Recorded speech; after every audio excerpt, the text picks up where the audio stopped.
Hey everybody, what's going on? My name is Tim Williams, and we are here to break down tonight's spring training MLB games over on DraftKings. We're gonna play a little Cactus Crush while we're out here on the beach. Um, if you watched today's earlier games, I cannot believe that baseball is back. I want to actually give a shout out to Paul Lanford, who reached out to me via YouTube, left a comment, said he made a comment. So congratulations, brother.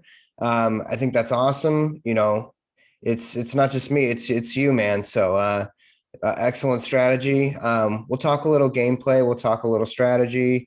We just have a two-game slate tonight over on the West Coast, and yeah, let's break it down. First off, we have the Cincinnati Reds going against the LA Angels, the Angels of Anaheim. And we are going to see Andrew Heaney, Heen Dog, go against the Cincinnati Reds. And we're going to see the debut of Hunter Greene, which is very, very exciting. Greene is a young kid, first round draft pick, second overall for the Reds. And he's ranked, I think, the number 71 prospect over on MLB.com. Big arm. I think in high school he used to throw like up to 102, which is insane. And there's no way he's going to be able to maintain that success. But he actually had some arm troubles. He had Tommy John surgery, but he is recovered. Clearly, he is starting tonight, making his debut. So what we do know about him is he has a nasty fastball, 80 grade fastball, which is the top ranked, if you will, over on the scale. And he's working on some of his other pitches, his breaking pitches, his cutter, and et cetera, et cetera.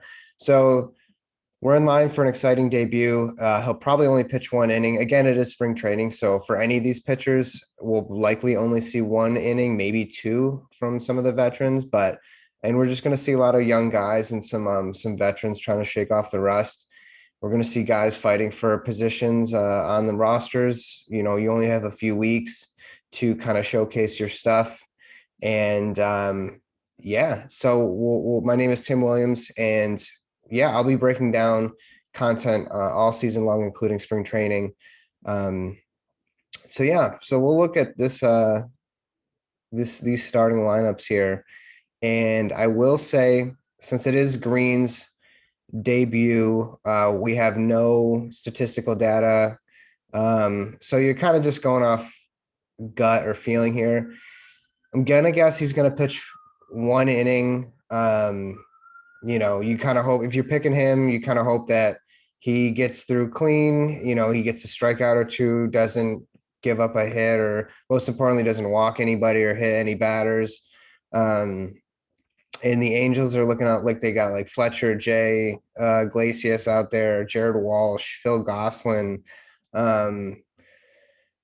What else? Juan Lagares, Ward. Yeah, just, you know, your middle of the order type of lineup. I honestly, if this kid's throwing like 99 and he's only going to pitch an inning and he might only make it through, you know, the top 4 or 5 guys, I actually like him and I will take my chances with him. But it could go the other way. It could really hurt you. He'll probably go decently owned. On the flip side, with Andrew Heaney coming in, left-hander, you got some guys in the Cincinnati Reds lineup that actually hit lefties pretty well. And if you can see, that looks like they stacked lefties pretty heavily in today's slate. Like I said, he's probably only going to pitch an inning or two. If he's getting shelled, he's only going to make it through one. But there's definitely some guys that Heaney has faced on the Reds that from his Marlins days that hit him really well that actually aren't starting today. But I will say that Joey Votto, who hits very well against lefties, only 1 for 2 against him, so small sample size, but he did hit a home run. And then Suarez is 0 for 1, but he has 2 walks against Andrew Heaney, and those 2 walks means, you know, he's being patient. He is seeing Andrew's pitches. So those 2 are maybe guys that I would think about rostering. Mike Moustakas 1 for 7 against Heaney. Again, that's very small sample size. Moustakas is a swing and a miss guy. He can get you that home run who could win you that contest, or he can, lay a goose egg. So that's up to you. It's really just a coin flip. You can't really predict that stuff. But I will say I do like this lineup: Trucker, Barnhart, Kyle Farmer. Yeah, so I like it. We'll circle back. This is only a 2-game slate, so a lot of these guys are probably going to be pretty high owned. And then the second game here, you got the LA Dodgers versus the World Series world champion LA Dodgers, I must say, against the San Francisco Giants. Looks like we have most of our information here. We don't have the Giants lineup, but that's okay. We have Walker Buehler pitching for the Dodgers, and honestly, he's probably going to be like 80% owned or something crazy like that. And I would say bet on that. Probably worth the chalk. Let's see who we possibly could be going up against this. I don't know if this Giants team is a little bit different than last year, but probably not. I think there are going to be some struggles here, but collectively overall, Walker Buehler and his opposing hitters over on the Giants in his career are hitting 188 off of him in 1 or 2 innings, which we'll probably just see. I'll take my chances with that. Maybe some of the guys on San Francisco that you could go after would be like Mike Yastrzemski. Evan Longoria does have some success against Walker Buehler. Posey has some success against him too, but I feel like Posey or Longoria might not be out there. It's pretty early in spring training. Even if they are, I think I'm taking my chances with Walker Buehler here. So let's just make a makeshift lineup here and use some of our tactics or some of our strategy, which would be like stacking your lineups. So we'll get Walker in there.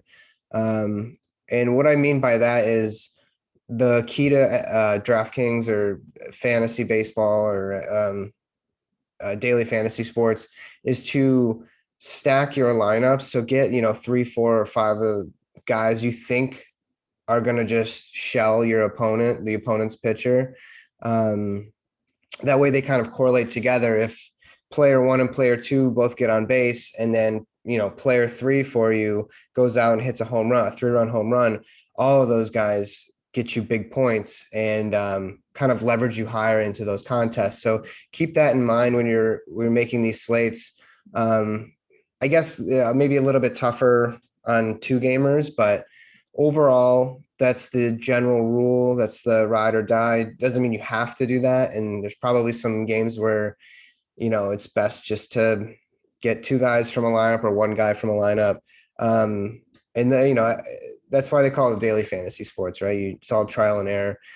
And so we'll look back at that first game. And yeah, so let's just say like, all right, Greene, he's got that big arm. Even if he just throws 90% fastballs, there's a good chance these guys are going to swing and miss. And it's very likely that he's probably only going to be throwing fastballs. So let's just like pencil him in. And then let's go back to our lineup here. Right. So with those 2 pitchers in our lineups, we're likely not going to be taking anybody on the other side. You definitely can. Even though that negatively correlates, and it gets, if the player you roster gets a hit off the pitcher you roster, yeah, sure, that pitcher's going to drop you in points, but that hitter will actually gain you some points. So it really just depends. It's not ideal, but it's not going to kill your lineup. But we talked about earlier, like Votto, I love. Moose is a risk. So let's take Suarez. Catcher wise, I like Trucker. And then let's hold off for now. So what do we got? We got 3 Cincinnati Reds here. And then, I even totally forgot to talk about Logan Webb, and my apologies. So with Logan Webb, Yeah, it's Logan Webb. I don't think he's going to make it too far. It looks like the Dodgers have a lot of their studs in their lineup. And yeah, so I completely skipped over that. My fault, my apologies. But yeah, I think we're going to go after Logan Webb. You can totally be contrarian and choose Logan Webb.